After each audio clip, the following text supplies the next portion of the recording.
श्रद्धेय अडवाणी जी, प्रदेश अध्यक्ष श्री रणछोड़ भाई, श्री ओम जी माथुर, श्री रूपाला जी, मंचस्थ सभी वरिष्ठ साथी, कार्यकर्ता भाई और बहनों,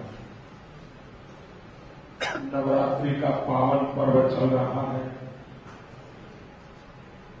शक्ति उपासना के साथ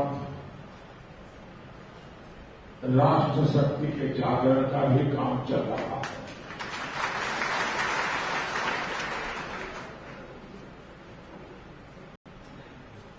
ये हम सबके लिए गर्व का, आनंद का विषय है कि जिन्होंने जनसंघ से आज तक पार्टी को अपने पुरुषार्थ से सींचा है, 4 पीढ़ियों को पार्टी के लिए जीने मरने की प्रेरणा दी है, ऐसे श्रद्धेय अडवाणी जी के बगल में बैठ करके उंगली पकड़ करके चलने का हम जैसे लाखों कार्यकर्ताओं को सौभाग्य मिला। मेरा तो व्यक्तिगत सौभाग्य भी रहा है कि शायद मेरे जीवन की, राजनीतिक जीवन की कोई ऐसी पल नहीं होगी जिसमें अडवाणी जी का मुझे मार्गदर्शन न मिला हो, सहारा न मिला हो, प्रेरणा न मिली हो। और इसलिए अडवाणी जी के लिए जितना हम कर पाए वो कम है। पार्टी को यहां तक पहुंचाने वाली इस पूरी पीढ़ी के लिए हम जितना कर पाए वो कम है। और इसलिए ये हमारा सद्भाग्य है कि इस चुनाव के माध्यम से हमें भारतीय जनता पार्टी की सेवा करने का अवसर मिलता है, भारत माता की सेवा करने का अवसर मिलता है, लेकिन साथ साथ अडवाणी जी की भी सेवा करने का सौभाग्य मिलता है। भाइयों बहनों, मुझे कार्यकर्ताओं पर पूरा भरोसा है। इस बार भी पहले से अधिक ताकत के साथ, अधिक मतों से, अधिक मतदान करा करके न सिर्फ गांधीनगर, पूरे गुजरात में भारतीय जनता पार्टी विजय प्राप्त करेगी, ऐसा मुझे पूरा विश्वास है।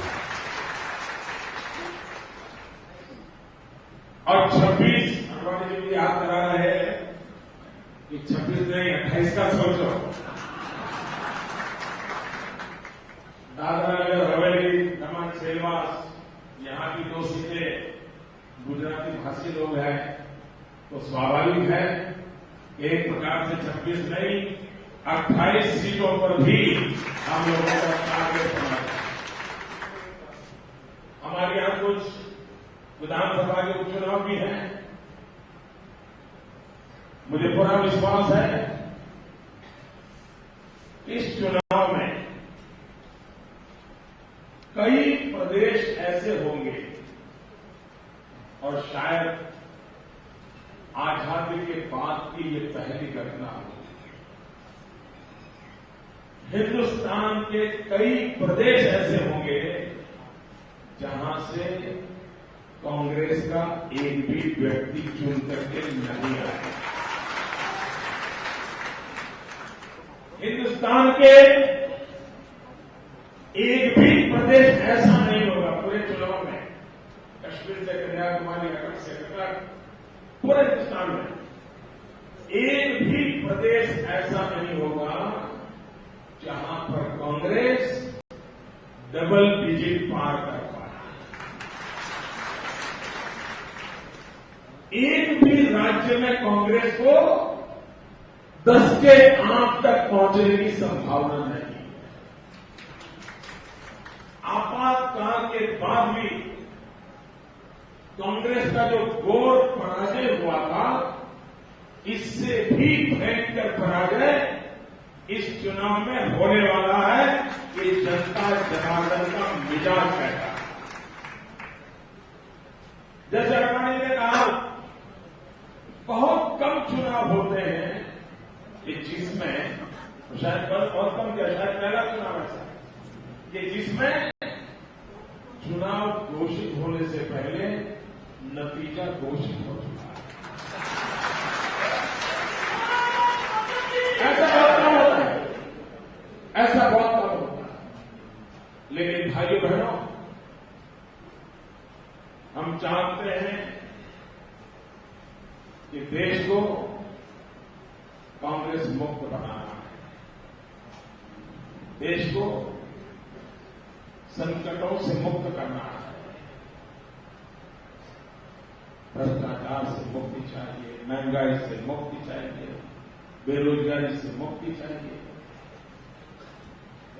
देश जीतना है, लेकिन हम सिर्फ लोकसभा की सीटें जीत लें, इससे मुझे आनंद नहीं होता है, क्योंकि मैं मूलतः संगठन का कार्य करता हूं। कुछ विशिष्ट परिस्थितियों में मुझे अपना वो ट्रैक छोड़ करके इस ट्रैक पर लगाया गया और चुनावी राजनीति में मेरी एंट्री हुई, वरना मूलतः तो घर तो संगठन के लिए छोड़ा था, लेकिन अब एक पार्टी ने दायित्व दे दिया। मूलतः मैं संगठन का व्यक्ति हूं और मेरी सोच, मेरा जीवन संगठन से जुड़ा रहता है। और इससे भाई बहनों, हम कितनी असेंबली जीते, कितनी लोकसभा जीते, इससे दुनिया में तो डंका बजेगा, लेकिन मेरी खुशी तो तब होती है कि आप कितने पोलिंग बूथ जीतते हो। हमें पोलिंग बूथ जीतना है। पोलिंग बूथ का जीना हमारा, ये हमारा टारगेट होना चाहिए। कितने ही आंधी तूफान क्यों न आए, कितने ही झूठ फरेब क्यों न चले, लेकिन पोलिंग बूथ में भाजपा का झंडा मैं झुकने नहीं दूंगा, ये संकल्प लेकर के बैठा। और भाइयों बहनों, अगर एक छोटा कार्यकर्ता भी पोलिंग बूथ संभाल के बैठ जाता है ना, दुनिया की कोई ताकत नहीं है जो भारतीय जनता पार्टी का विजय को रोक सके। दूसरी बात है भाइयों बहनों, मई महीने में चुनाव, ये सबसे बड़ा चैलेंज होती है, क्योंकि छुट्टियां शुरू होती हैं। हर किसी को कुल्लू मनाली शिमला का मूड होता है। मई महीने की छुट्टियों में शादियां भी बहुत होती है हमारे यहां, और गर्मी 45 डिग्री से कम नहीं होती। सारी हर प्रकार से प्राकृतिक स्थिति विपरीत होती है, और उस समय अधिक मतदान कराना, ये भाजपा के लिए नहीं, लोकतंत्र की पूजा करने का एक अवसर होता है। अधिकतम मतदान कराना, ये लोकतंत्र की पूजा का अवसर होता है। और इसलिए भाइयों बहनों, पूरे समाज में अधिकतम मतदान, और इन दिनों अच्छी बात है, मीडिया के मित्र भी अधिक वोटिंग के लिए अपनी तरफ से कैंपेन करते हैं।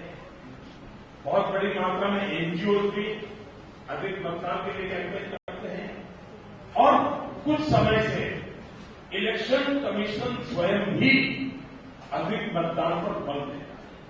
ये अच्छा संकेत है जनतंत्र में। वरना एक जमाना ऐसा था कि अधिक मतदान हो तो उसे सबके नजर से देखा जाता। पहले ऐसे इलेक्शन कमीशनों के काम रहे कि कहीं ज्यादा मतदान हो गया तो उसको सबके नजर से देखा जाता था। इन दिनों इलेक्शन कमीशन का रवैया है अधिकतम मतदान। मैं मानता हूं इस स्वस्थ लोकतंत्र के लिए इलेक्शन कमीशन की भी भूमिका अच्छी है, सामाजिक संस्थाओं की भी भूमिका अच्छी है, सिविल सोसाइटी की भी भूमिका अच्छी है, मीडिया की भी भूमिका अच्छी है। हमने भी इसमें उपयोगी होना चाहिए, पूरक होना चाहिए। अधिकतम मतदान, अधिकतम पोलिंग बूथ पर विजय और भारी बहुमत से आडवाणी जी को विजयी बनाना है। गुजरात और यूनियन टेरिटरी की सभी सीटों को जीतना है, लोकसभा भी जीतना है, असेंबली के उपचुनाव भी जीतना है। भाइयों बहनों, मुझे विश्वास, देश भर का मैं माहौल देख रहा हूं। मैं कल उड़ीसा में था और आज मैं आडवाणी जी के नामांकन के बाद मध्य प्रदेश की तरफ जा रहा हूं। मैं ये इसलिए कहने का मन करता है कि कल मैं वैसे नॉर्मली उड़ीसा में बीजेपी माइनर पार्टी के रूप में रही, सालों से हम लोग कोई ज्यादा नहीं करता। इस बार मैं हैरान था। कल राउरकेला में मेरी एक सभा थी। पहले भी मेरी एक बार वहां सभा हुई थी, करीब 300 लोग। इस बार उन्होंने सभा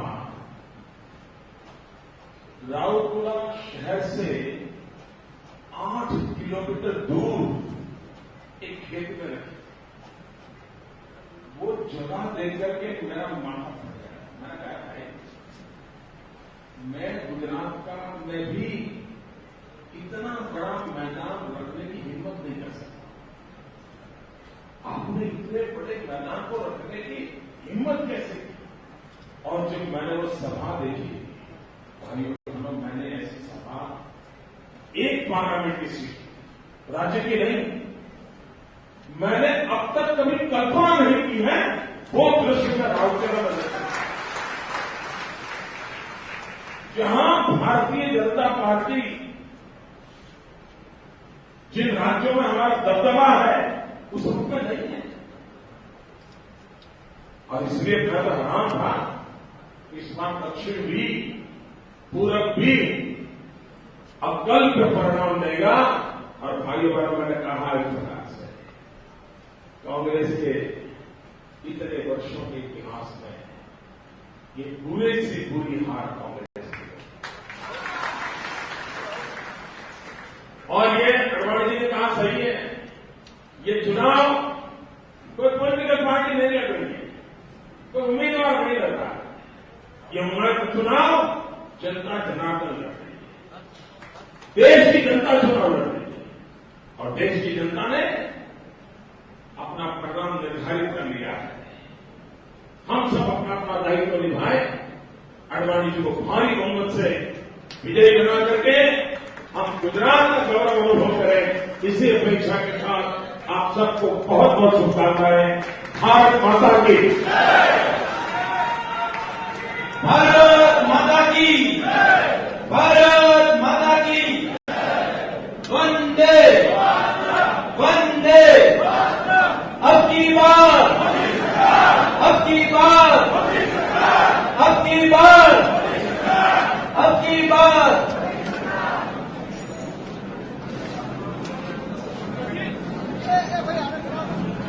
સૌ પધારેલા મહાનુભાવો